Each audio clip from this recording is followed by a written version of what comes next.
Vous connaîtrez la vérité, et la vérité vous affranchira, et si donc le Fils vous affranchit, vous serez réellement libre. Jean 8 versets 32, 36. Shalom à tous nos frères et sœurs, j'espère que vous allez bien. Nous sommes là une fois de plus pour continuer de parler sur cet enseignement, les 7 promesses faites aux vainqueurs de cette église de Apocalypse et les 4 fausses doctrines qui ont dérangé ces 7 églises.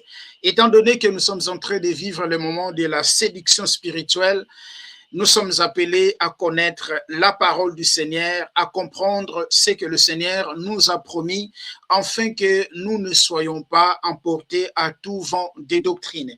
Par la grâce du Seigneur, aujourd'hui, nous sommes dans notre sixième partie, je m'excuse, et nous allons avancer. Il y a déjà beaucoup de choses que nous avons expliquées.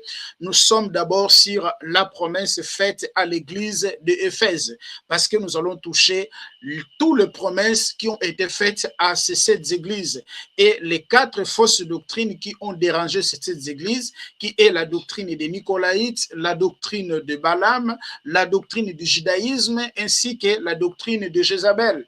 Et vous vous conviendrez avec moi et que toutes ces fausses doctrines qui ont dérangé ces 7 églises, ce sont des mêmes fausses doctrines qui dérangent l'église aujourd'hui. Et ça va nous aider afin que nous ne soyons plus des enfants, parce qu'il est écrit dans Galates chapitre 4, le verset 1er, aussi longtemps que l'héritier est encore enfant, il ne se diffère pas à un esclave. Et voilà, nous sommes là ensemble avec ma sœur Nadia, et shalom à vous, ma sœur, j'espère que vous allez bien. Shalom mon frère, shalom à tous, ça va bien par la grâce de Dieu. Amen. Que le Seigneur soit glorifié. Bon, voilà, nous allons déjà prendre nos stylos, prendre nos cahiers, mais avant toutefois, nous allons dire merci au Seigneur qui nous a accordé cette opportunité et nous allons avancer dans notre échange d'aujourd'hui. Êtes-vous un vainqueur? Voilà, nous prions. Seigneur, nous te rendons grâce, nous te disons merci pour l'opportunité que tu viens de nous accorder. Je sais que tu nous conduis toujours, Seigneur, tu ne nous as jamais laissés.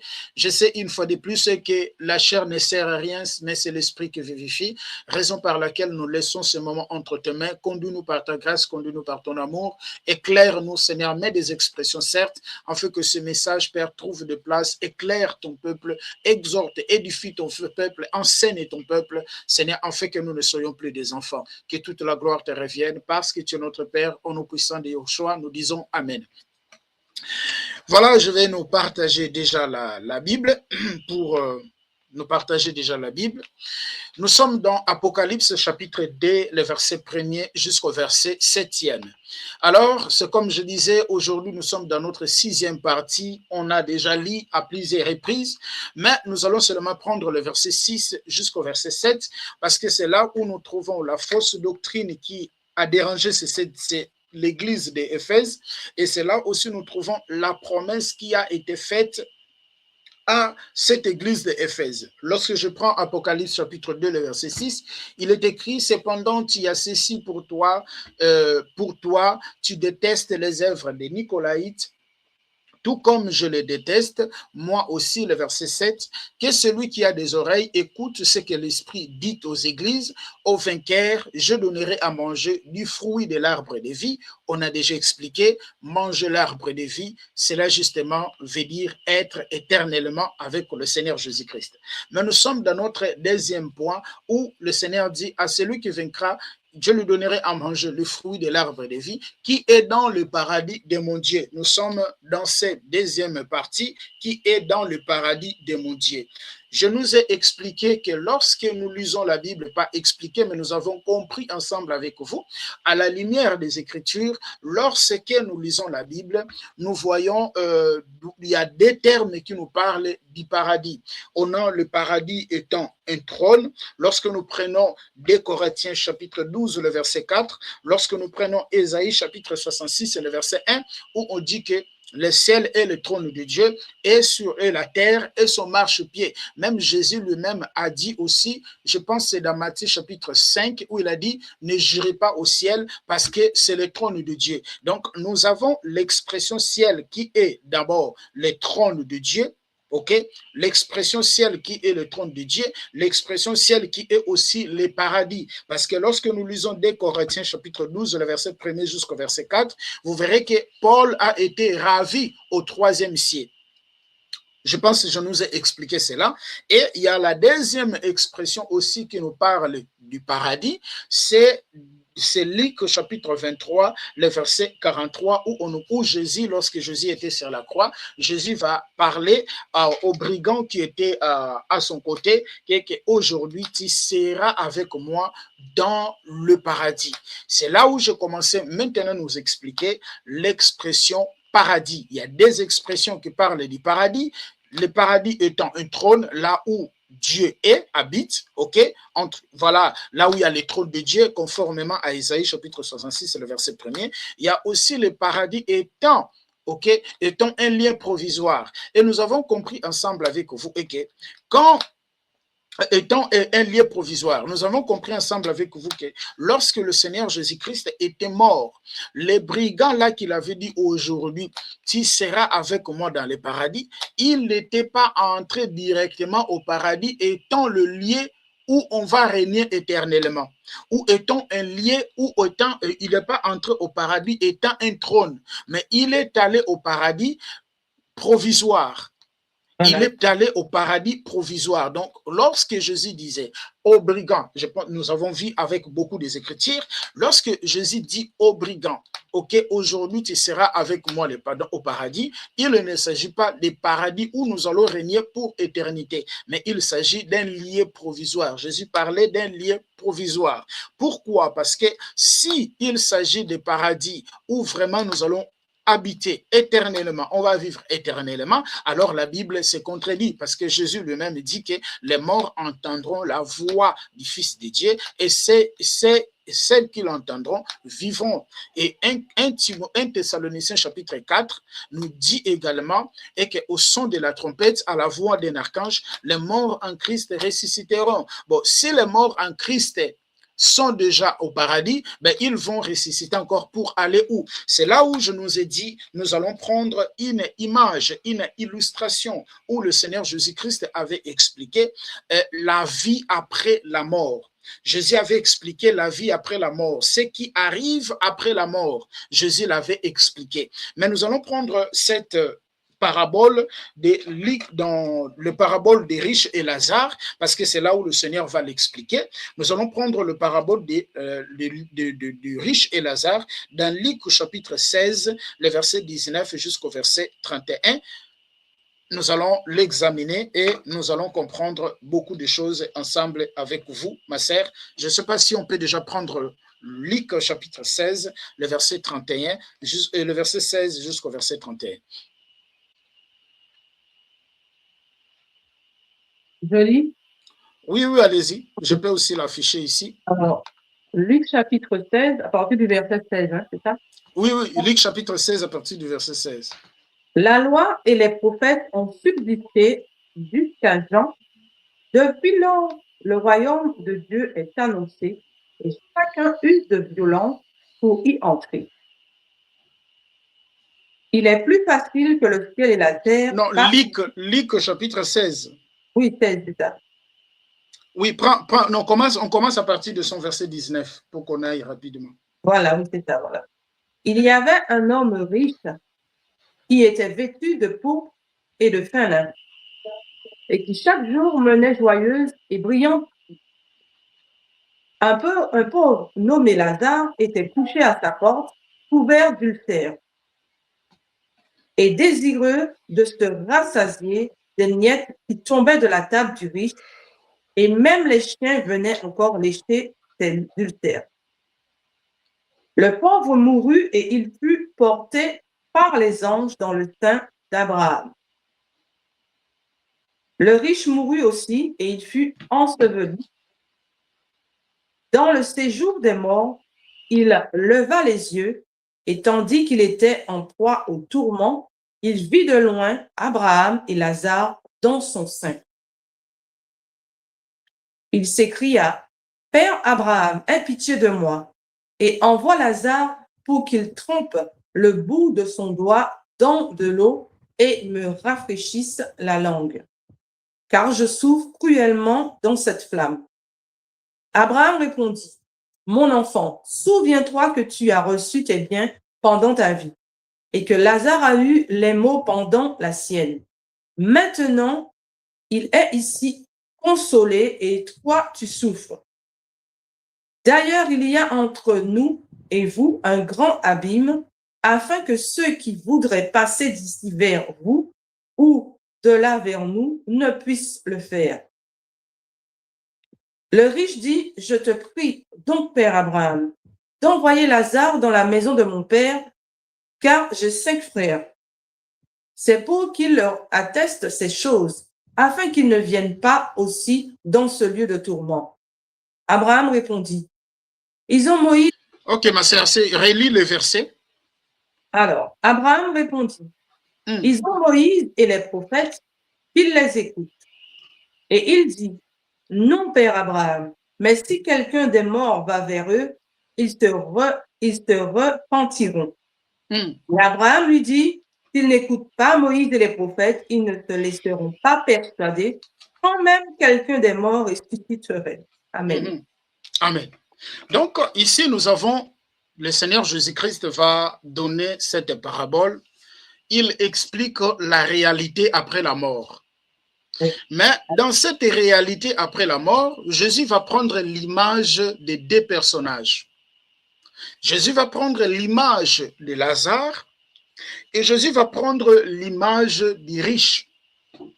Et Jésus va expliquer que lorsque Lazare était mort, Lazare a été porté sur le sein d'Abraham. Et lorsque les riches aussi est mort, les riches et Lazare se sont retrouvés dans le même lieu, mais on nous dit qu'il y avait, Lazare s'est retrouvé sur le sein d'Abraham, nous allons l'expliquer, et les riches s'est retrouvé dans le lieu des tourments. Et là où Lazare était, là où riche était, les riches a reconnu Lazare. Les riches a reconnu Lazare. Et les riches aussi a reconnu Lazare et les riches aussi a reconnu le père Abraham. Parce que les riches a demandé au père Abraham d'envoyer Lazare, de tremper même son doigt parce qu'il était dans la souffle, de mettre son doigt dans l'eau pour rafraîchir sa langue parce qu'il était dans le lieu des tourments. Mais qu'est-ce que le père Abraham avait dit? Il y a un abysme qui nous sépare. Celui qui est ici, de notre côté, il ne peut pas passer de l'autre côté. Celui qui est aussi de l'autre côté, il ne peut pas aussi non plus passer de l'autre côté. C'est là où Jésus va expliquer en fait la réalité après la mort, ce qui arrive après la mort de l'être humain. Mais dans la mort de l'être humain, dans cette parabole, Jésus va prendre 2 personnages. Jésus va prendre les riches, Jésus va prendre Lazare. Les pourquoi les riches, les pourquoi Lazare, pourquoi le père Abraham, qui représente le lieu des tourments, qui représente le sein d'Abraham, ok? Qui représente le lieu des tourments, qui représente le sein d'Abraham, parce que les 2 se retrouvaient dans le même endroit. Dans le même endroit. Mais dans cet endroit, il se trouvait, il y a un abysme qui sépare en fait. Celui qui est de l'autre côté ne peut pas passer de l'autre côté. Mais ils se retrouvaient tous au séjour des morts. Les riches et Lazare vont se retrouver au séjour des morts. Mais dans le séjour des morts, il y a 2 compartiments.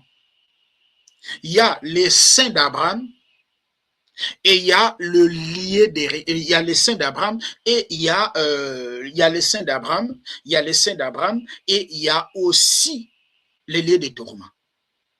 Nous allons d'abord, ma sœur, expliquer les riches.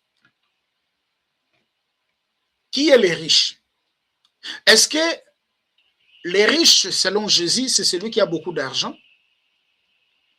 Qui est Lazare?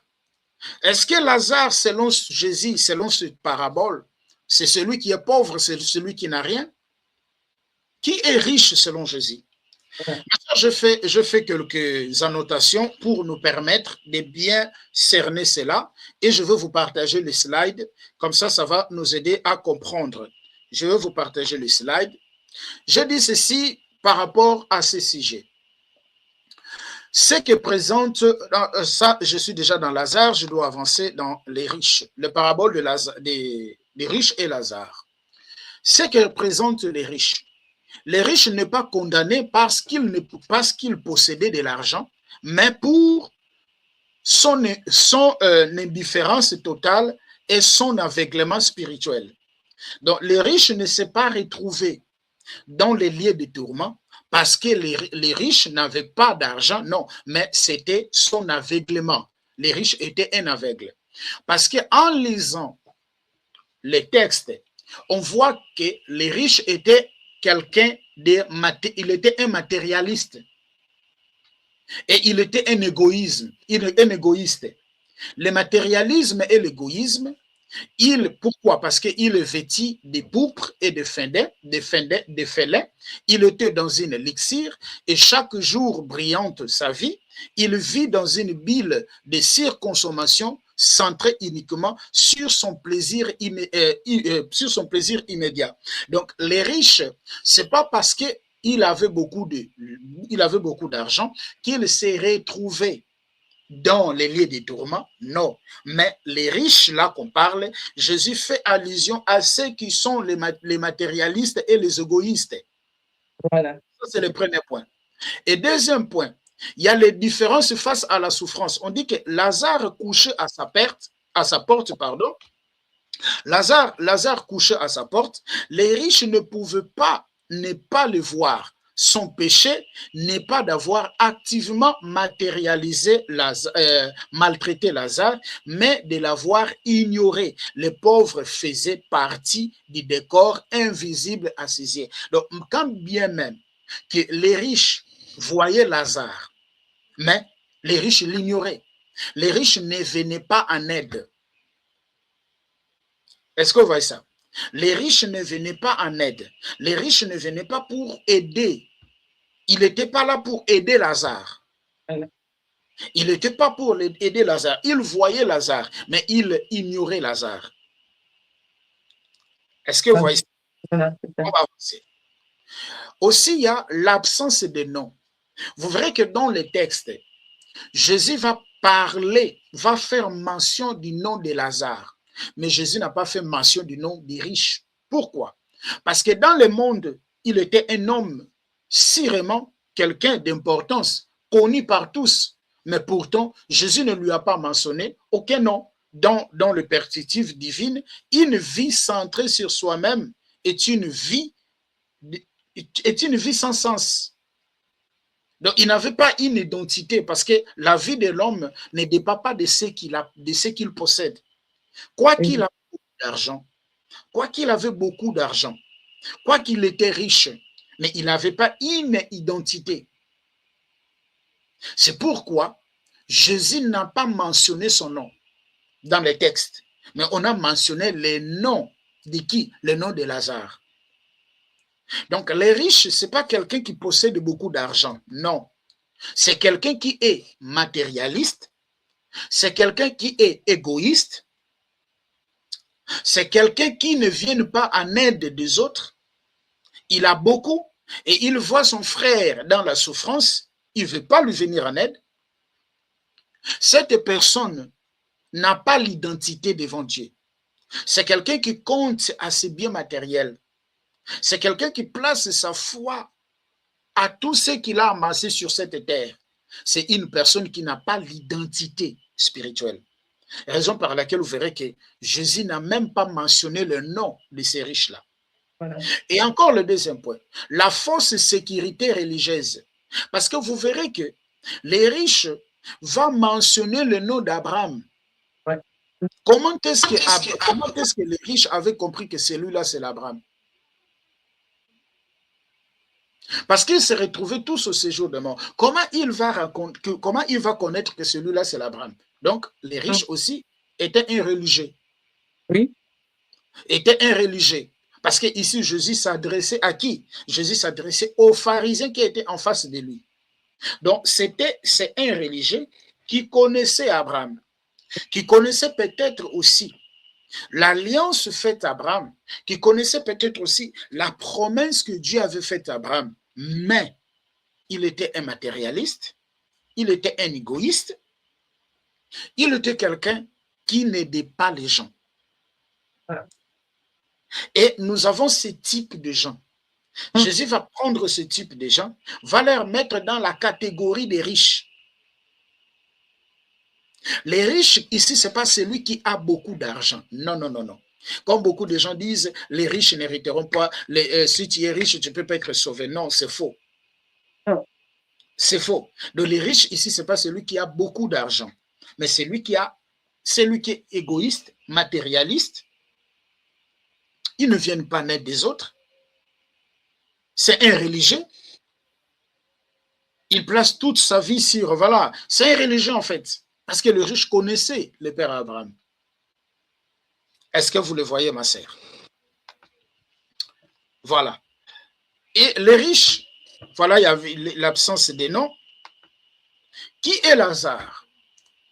Lazare est le seul personnage de toutes les paraboles de Jésus à recevoir un nom propre. Cela change tout. Le nom Lazare en hébreu, c'est El Hazar, signifie Dieu a secouru ou Dieu est mon secours. Ce nom est programmatique sur la terre. Lazare n'a pas absolument personne pour l'aider. Seuls les chiens viennent lécher ses plaies. Ce qui souligne son exclusion sociale totale, son unique appui était Dieu. Donc Lazare, c'est le type de personne qui n'est rien, qui n'ont rien en fait. C'est le type de personnes qui n'ont pas l'appui dans ce monde en fait. Leur appui, ce n'est pas dans ce monde. Leur appui, ce n'est pas dans les choses matérielles. Leur appui, ce n'est pas dans des choses mondaines. Mais leur appui, c'est Dieu. Donc, c'est quelqu'un qui s'appuie seulement à Dieu. En fait, ce sont des personnes qui ne dépendent pas de lui-même. Donc, il ne dépend pas de lui-même, il dépend de Dieu. Voilà. Parce que Lazare n'avait rien. Lazare n'avait rien.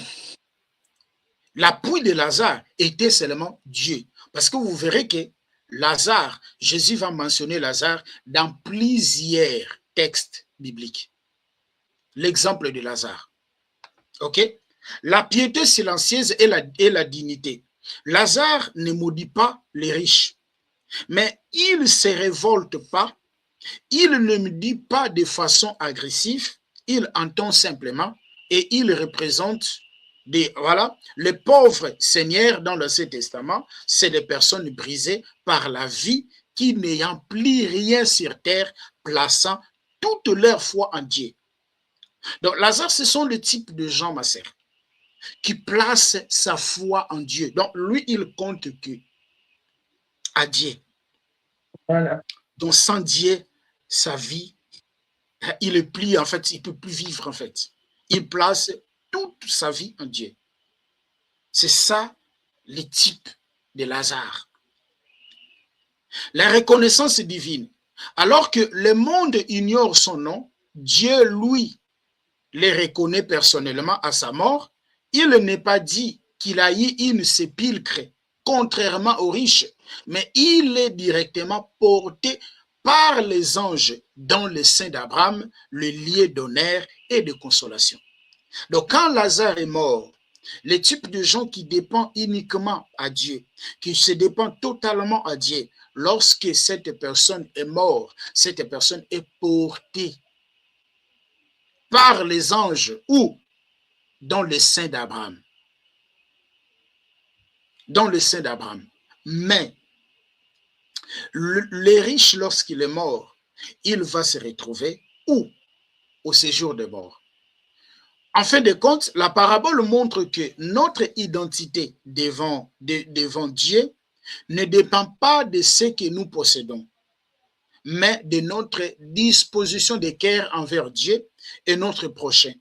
Les riches présentent l'autosuffisance humaine qui mène à la ruine, tandis que Lazare représente l'humilité de celui qui sait qu'il n'a besoin de Dieu pour être sauvé.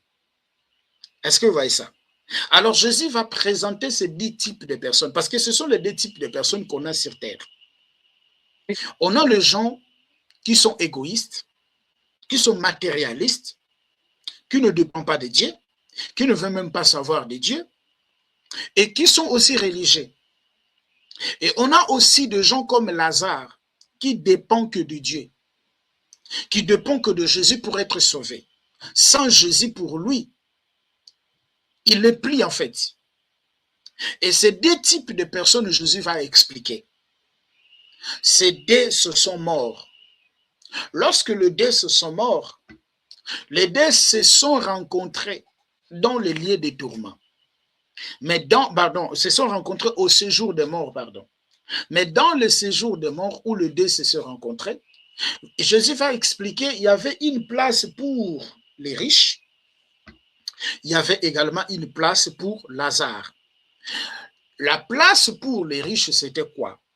La place des riches, c'était les lieux des tourments. La place des riches, c'était les lieux des tourments. C'était les lieux des tourments. Et la place de Lazare, c'était les saints d'Abraham. C'est quoi les saints d'Abraham? Et pourquoi Jésus va mentionner Abraham ici? D'abord. Pourquoi Jésus va mentionner Abraham? Parce que c'était une parabole. Est-ce qu'Abraham était réellement là-bas? Non. Non. Est-ce que le saint d'Abraham veut dire le saint comme le saint? Toi, tu peux venir, tu t'assois, tu viens, tu t'assois, tu viens, tu t'assois. Non. Imaginez combien de chrétiens nous sommes sur cette terre qui seront sauvés. Combien de chrétiens qui sont sur cette terre? Combien de chrétiens qui meurent tous les jours? Alors tous sont sur le saint d'Abraham. Les saints d'Abraham, ma sœur, vous pouvez prendre Romains chapitre 4, les versets 16 jusqu'au verset 25.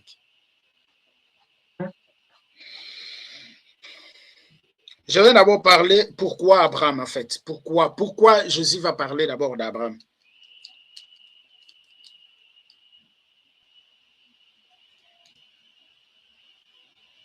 Romains 4.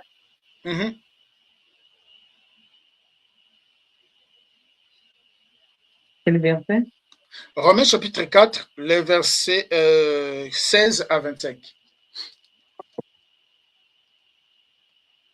C'est pourquoi les héritiers le sont par la foi, OK. pour que ce soit par grâce, afin que la promesse soit assurée à toute la postérité, non seulement à celle qui est sous la loi, mais aussi à celle qui a la foi d'Abraham, notre Père, selon très bien. Continue. Alors, donc, verset 17. Oui, allez-y, allez. Je t'ai établi père d'un grand nombre de nations. C'est notre Père devant celui auquel il a cru, Dieu qui donne la vie aux morts et qui appelle les choses qui ne sont point comme si elles étaient. Très bien. Donc, il parle ici d'Abraham. Pourquoi il parle d'Abraham? Il parle d'Abraham pour faire allusion à la promesse qui a été promise à Abraham, à la promesse qui a été faite à Abraham. Je te bénirai et toutes les nations de la terre seront bénies en toi. Donc, il parle des gens qui ont la foi d'Abraham. Les gens qui ont la foi d'Abraham, c'est ces gens-là qui iront dans le sein d'Abraham. Les gens qui ont la foi comme Abraham, ce sont ces gens-là qui iront dans le sein d'Abraham. Je vais vous expliquer là bientôt là. Mais quand il prend Abraham, ce n'est pas parce que la personne d'Abraham était là-bas. Ce n'est pas parce que les gens viendront s'asseoir sur le sein d'Abraham. Non. Jésus parle des gens qui ont la foi d'Abraham en eux. Parce qu'on dit car si l'on devient héritier par la loi, la foi est dépourvue de sens et la promesse sans effet. Le verset 15. En effet, la loi produit la colère de Dieu. Puisqu'il n'y a pas la loi, il n'y a pas non plus de transgression. C'est donc par la foi que l'on devient héritier pour que ce soit par grâce et que la promesse soit assurée à toute la descendance, non seulement à celle qui dépend de la loi, mais aussi à celle qui a la foi d'Abraham. En effet, Abraham est notre père à tous, comme cela est d'ailleurs écrit. Est-ce que vous voyez ça? Le verset 17. Je t'ai établi père d'un grand nombre de nations, et il est notre Père devant le Dieu en qui il a crié, le Dieu qui donne la vie aux morts et appelle ce qui n'existe pas à exister. Donc, quand on parle d'Abraham ici, Jésus est en train de faire allusion aux gens qui ont la foi d'Abraham. Est-ce que vous voyez ça? Jésus est en train de faire allusion aux gens qui ont la foi d'Abraham. Maintenant, c'est quoi les saints d'Abraham? Les saints d'Abraham représentent tout simplement les lieux de repos. Apocalypse chapitre 6, le verset 9 à 11.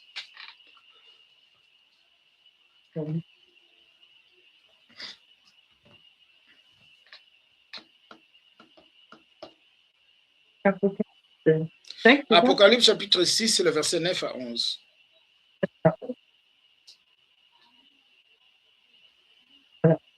Quand il ouvrit le 5e sceau, je vis sous l'autel les âmes de ceux qui avaient été immolés à cause de la parole de Dieu et à cause du témoignage qu'ils avaient rendu.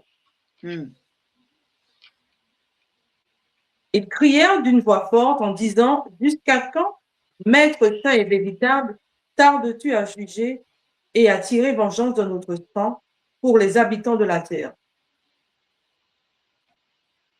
Continue. Continue. Une robe blanche fut donnée à chacun d'eux, et il fut dit de se tenir en repos quelque temps encore, jusqu'à ce que fût complet le nombre de leurs compagnons de service et de leurs frères qui devaient être mis à mort comme eux. Je regardais quand il ouvrit le 6e sceau, il y eut un grand tremblement de terre. Non, vous pouvez vous arrêter là-bas. Vous voyez que les âmes là, on les a donné une robe blanche. De faire quoi? D'attendre. C'est ça les saints d'Abraham, les repos. C'est ça les repos. Prends Apocalypse chapitre 4, Apocalypse chapitre 14, le verset 13.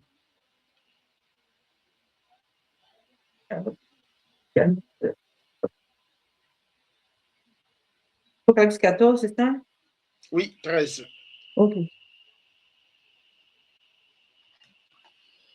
Et j'entendis du ciel une voix qui disait: écris, heureux dès à présent les morts qui meurent dans le Seigneur. Oui, dit l'Esprit, afin qu'ils se reposent de leurs travaux, car leurs œuvres les finissent. Ah, voilà. Heureux les morts, ceux qui meurent dans le Seigneur. Et dès maintenant, oui, dit l'Esprit, ainsi ils se reposent de leurs travaux, mais leurs œuvres les suivent. Donc, les saints d'Abraham, c'est les lieux de repos. Est-ce que vous voyez ça, ma sœur? Les saints d'Abraham, c'est les lieux de repos. Mais qui iront dans les lieux de repos là? C'est ceux qui ont la foi comme Abraham. Or, la promesse faite à Abraham trouve son accomplissement en Jésus-Christ. Trouve son accomplissement en Jésus. Donc, c'est ceux qui ont Jésus-Christ qui iront au lieu de repos. Voilà. Qui iront au lieu de repos. Parce que dans cet endroit, au séjour des morts, Jésus va expliquer qu'au séjour des morts, il y a deux lieux. Il y a deux endroits. Il y a ceux qui sont sur, il y a ceux qui sont dans le sein d'Abraham et il y a ceux qui sont dans le lieu de tourment. Donc, il y a Lazare dans le sein d'Abraham et il y a les riches dans le lieu des tourments. Est-ce que vous voyez ça? Donc, le sein d'Abraham n'est rien d'autre que le lieu de repos. N'est rien d'autre que le lieu de repos, le lieu où on va se reposer, l'endroit où on va se reposer pour attendre le jour de la résurrection. Est-ce que vous voyez ça? Mais vous regardez, les riches vont demander à Lazare et au père Abraham de renvoyer. Les riches vont se souvenir de ses frères qu'il a laissés chez son père. Et il va demander au père Abraham d'envoyer Lazare, d'aller chez son père, d'avertir ses frères, afin que ces derniers ne puissent pas aller là où il était.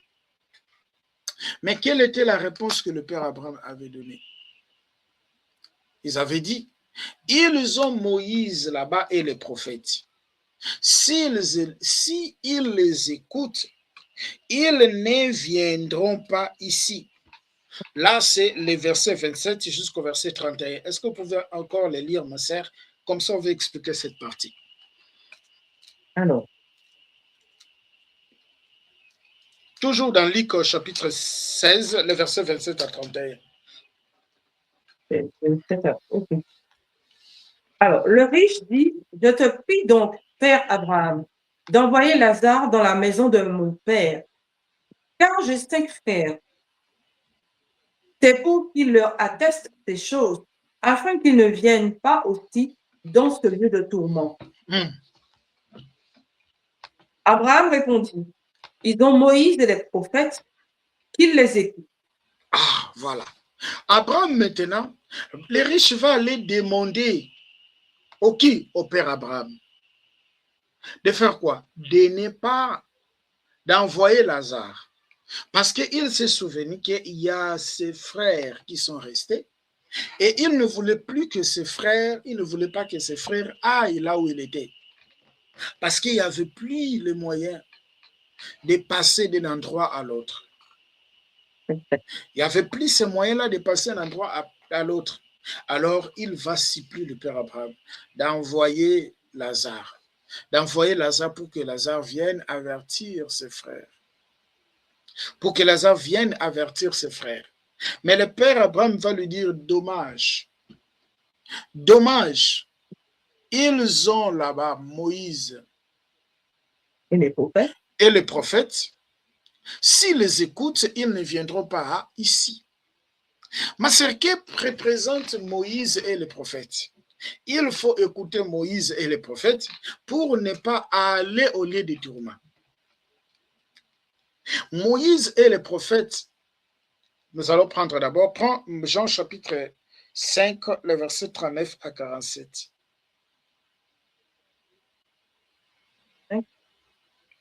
Jean chapitre 5, le verset 39 à 47.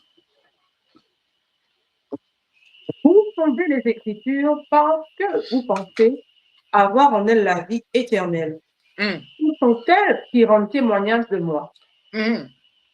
Et vous ne voulez pas venir à moi pour avoir la vie.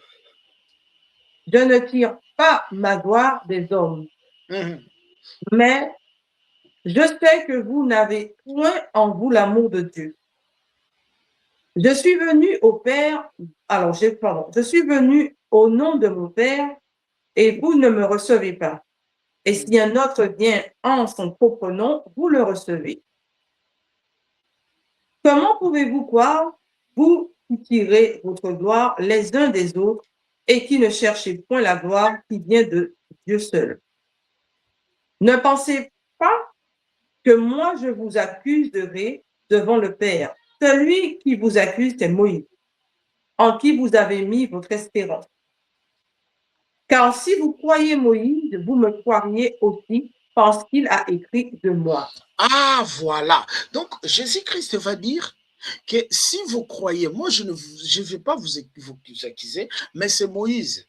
Vous sondez la loi, vous croyez en elle avoir la vie éternelle. Vous pensez que c'est cette loi-là vous sondez la loi en croyant que vous aurez la vie éternelle, mais cette loi-là qui rend témoignage de moi parce que Moïse a écrit de moi. Ok? Moïse a écrit de moi. Prends encore Luc chapitre 24, le verset 34. Luc 24, le verset 44 jusqu'au verset 47. Puis leur dit, c'est là ce que je vous disais lorsque j'étais encore avec vous. Il fallait que s'accomplisse tout ce qui est écrit de moi dans la loi de Moïse, dans les prophètes et dans les psaumes. Ok. Il fallait que s'accomplisse tout ce qui était écrit de moi, ou dans la loi de Moïse, dans les prophètes et dans les psaumes. Prends maintenant Actes chapitre 28, le verset 23. Actes 28, le verset 23. Alors, ils lui fixèrent un jour et plusieurs vinrent le trouver dans son logis. Paul leur annonça le royaume de Dieu en rendant témoignage et en cherchant par la loi de Moïse et par les prophètes à les persuader de ce qui concerne Jésus. L'entretien dura depuis le matin jusqu'au soir. Ah, donc vous verrez que Paul, pour prêcher l'évangile, Paul allait où dans la loi, Paul allait où dans les prophètes pour expliquer Jésus. Prends maintenant Actes chapitre 3, le verset 15 jusqu'au verset 26. Acte 3, le verset 15 au verset 26. Je ne sais pas si vous comprenez, ma sœur. Voilà. Vous avez fait mourir le prince de la vie que Dieu a ressuscité des morts. Nous en sommes témoins. C'est par la foi et en son nom que son nom a raffermi celui que vous voyez et connaissez. C'est la foi en lui qui a donné à cet homme cette entière guérison et en présence de vous tous. Et maintenant, frères, je sais que vous avez agi par ignorance, ainsi que vous faites. Mais Dieu a accompli de la sorte ce qu'il avait annoncé d'avance par la bouche de tous ses prophètes, que son Christ devait souffrir. C'est bon? Ouais. Allez, jusqu'au verset 26. OK. Repentez-vous donc et convertissez-vous pour que vos péchés soient effacés. Très bien. Donc, lorsqu'on nous parle, quand Jésus parle, ils ont Moïse et les prophètes. S'ils les écoutent, ils ne viendront pas ici. Jésus voulait justement parler de l'évangile. Parce que l'évangile dont nous prêchons, l'évangile que nous écoutons, cet évangile tire sa source de la loi et les prophètes. Prends Romains chapitre 1er, le verset 1er jusqu'au verset 2e ou 3e.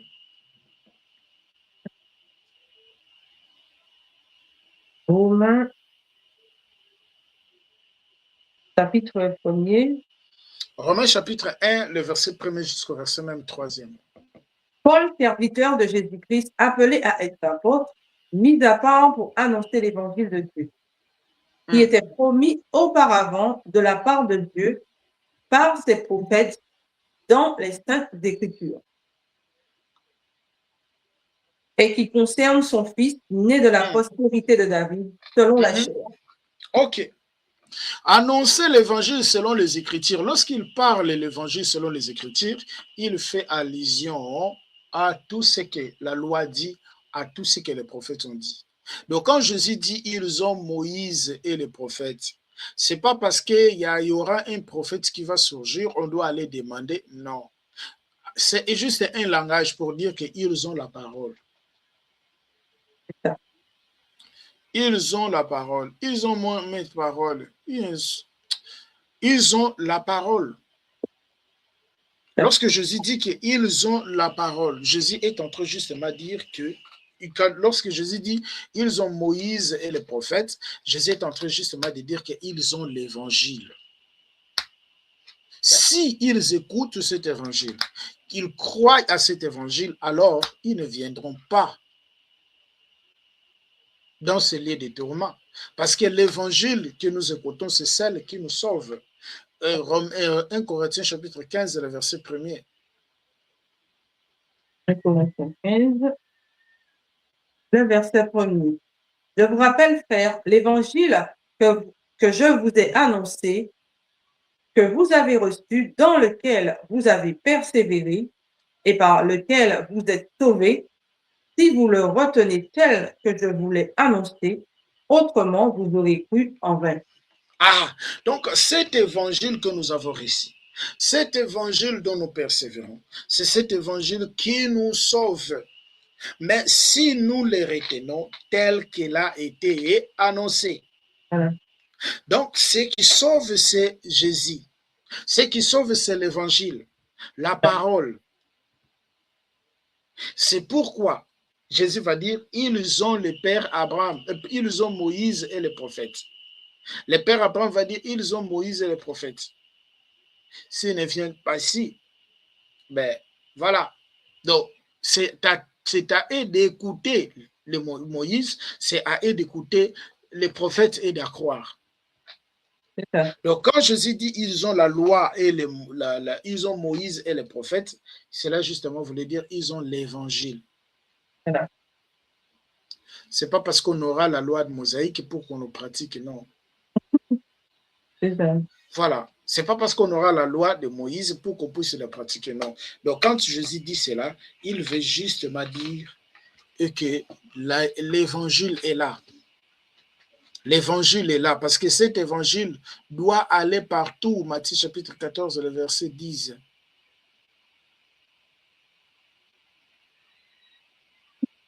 Oh. Je lis? Oui, allez. Matthieu 14, verset 10. Alors, non, Matthieu chapitre 24, le verset 14, pardon.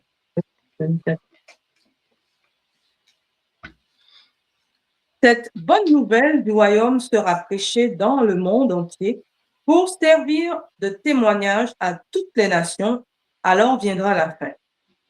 Voilà. Donc, la bonne nouvelle doit être annoncée à tout le monde. La bonne nouvelle doit être annoncée à tout le monde. C'est après viendra la fin. Donc, quand Jésus dit ils ont Lazare, et pardon, quand Abraham dit ils ont Moïse, ils ont les prophètes, cela justement veut dire ils ont l'évangile, parce que c'est cet évangile qui sauve. Or, Moïse ne sauve personne. Aucun prophète ne sauve. Les paroles de Moïse ne sauvent personne. Les récits des prophètes ne sauvent jamais personne. Ce qui sauve, c'est Jésus à travers quoi? À travers l'évangile. À travers l'évangile. C'est lui qui a dit. C'est à travers l'évangile. Donc, quand il dit qu'ils ont Lazare là, pardon, quand il dit ils ont Moïse, et ils ont Moïse, et ils ont Moïse et ils ont les prophètes, cela justement veut dire l'évangile. Prends d'abord, ma sœur, Apocalypse chapitre 1, le verset 17 jusqu'au verset 18. Parce que ce n'est pas Moïse qui sauve, ce n'est pas la loi mosaïque qui sauve. Voilà. Apocalypse 1 à partir du verset 17. 17. Ok. Quand je le vis, je tombais à ses pieds comme mort. Il posa sur moi sa main droite en disant, ne crains point, je suis le premier et le dernier, et le vivant. J'étais mort, et voici je suis vivant au siècle des siècles. Je tiens les clés de la mort et du séjour des morts. Voilà. Donc, il est vivant au siècle des siècles. Il tient les clés de la mort et du séjour des morts. 2 Thessaloniciens chapitre 4, le verset 1er jusqu'au verset 2e. Comme ça, on va terminer par là.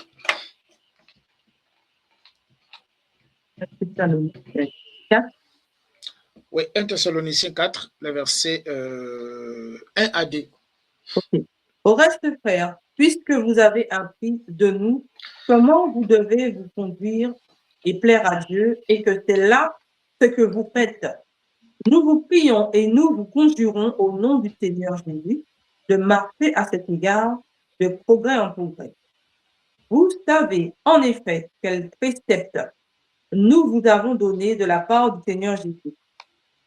Ce que Dieu veut, c'est votre sanctification, que c'est vous qui obteniez de que c'est vous, que vous vous absteniez de l'impudicité.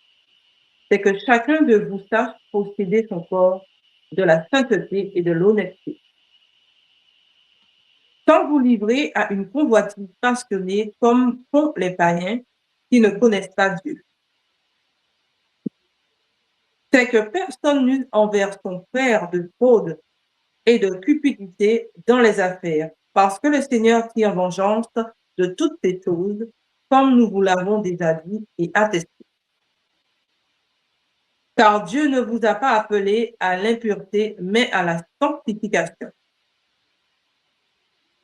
Celui donc qui rejette ces préceptes ne rejette pas un homme, mais Dieu, qui vous a aussi donné le Saint-Esprit.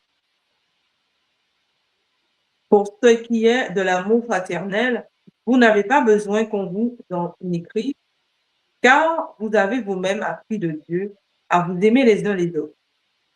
C'est aussi ce que vous faites envers tous les frères dans la Macédoine entière. Mais nous vous exhortons, frères, à abandonner toujours de vous abonder, toujours plus dans cet amour et à mettre votre honneur à vivre tranquille, à vous occuper de vos propres affaires et à travailler de vos mains comme nous vous l'avons recommandé. Verset 12.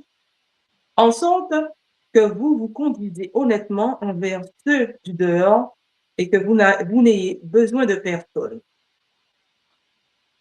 Nous ne voulons pas, frères, que vous soyez dans l'ignorance au sujet de ceux qui dorment, afin que vous ne vous affligez pas comme les autres qui n'ont point d'espérance. Car si nous croyons que Jésus est mort et qu'il est ressuscité, croyons aussi que Dieu ramènera par Jésus avec lui ceux qui sont morts. Voici en effet ce que nous vous déclarons d'après la parole du Seigneur. Nous les vivons restés pour l'avènement du Seigneur. Nous ne devancerons pas ceux qui sont morts. Je continue? Non, c'est bon. D'accord. C'est bon. Non, quand tu termine le mort en Christ ressusciteront. Alors, car le Seigneur lui-même a un signal donné à la voix d'un archange et au son de la trompette de Dieu, descendra du ciel et les morts en Christ ressusciteront premièrement. Voilà. Donc, les morts en Christ, lorsqu'on parle de morts en Christ, ce sont les gens qui ont accepté l'évangile. Ce sont les gens qui ont embrassé l'évangile. Ces gens-là, ils seront avec lui. Mais ceux qui n'ont pas embrassé l'évangile, ceux qui n'ont pas le Seigneur étant l'aide principale, ils seront où? Ils seront dans les lieux de tourment. Ils seront dans le lieu de tourment. Donc, qu'il soit un chrétien, qu'il soit un païen, lorsque nous mourrons, nous entrons tous dans les lieux des repos. Non, pardon, nous entrons tous au séjour des morts. Mais c'est dans le séjour des morts où il y a deux compartiments. Il y a un, le lieu de repos, il y a un, le lieu de tourment. Voilà, donc demain, si le Seigneur nous accorde l'opportunité, je voudrais préciser ce point. Demain, on parlera sur la notion de l'enfer dans l'Ancien Testament ainsi que dans le Nouveau Testament. Et comme ça, quand nous allons terminer, on va prendre directement la fausse doctrine nicolaïte. Et je crois que le Seigneur nous fera des grâces. Et déjà, demain, on peut terminer la première promesse. Première promesse. Je pense que demain, le Seigneur peut nous aider de terminer la première promesse. Non, il nous restera de parler sur la doctrine des Nicolaïtes. Donc, peut-être des émissions encore et des vidéos encore pour terminer la première promesse et nous allons prendre la deuxième promesse et nous allons avancer successivement. Donc, je résume. Lorsque Jésus parle des saints d'Abraham, les saints d'Abraham, ce sont les lieux de repos. Mais qui iront au lieu de repos? C'est ceux qui dépendent totalement de lui. C'est ceux qui ont la foi en lui. Ce sont les gens qui iront dans ces lieux de repos. Et dans cet endroit-là où se trouvaient Abraham et l'homme riche, on appelle ça les séjours de mort. Mais dans le séjour de mort, il y a 3 compartiments. Il y a 2 compartiments, pardon. Il y a un abysme, il y a le lieu de tourment et il y a le lieu de repos. Il y a le lieu de tourment, il y a le lieu de repos. Donc tous, on ira dans le séjour de mort. Si je meurs aujourd'hui, un païen meurt aujourd'hui, on ira tous dans le séjour de mort. Mais c'est dans le séjour de mort, Jésus maintenant va présenter le lieu de repos et va présenter le lieu de tourment. Voilà. Donc, c'est ça. Que le Seigneur vous bénisse, bénisse à tout le monde. Merci de nous avoir suivis. Et on s'est dit demain, je pense que le Seigneur nous fera grâce pour continuer de parler sur ce sujet. Et demain, on va parler aussi d'un point qui est aussi important. Et ça va nous éclairer. Et merci à tous. Soyez abondamment bénis. Et on s'est dit à demain. Merci, ma sœur Nadia, pour ta disponibilité. Et merci. Au revoir. Likez la vidéo si elle vous plaît, et si vous êtes nouveau sur la chaîne, n'oubliez pas de vous abonner et d'activer la cloche de notification afin de ne rater aucune de nos vidéos.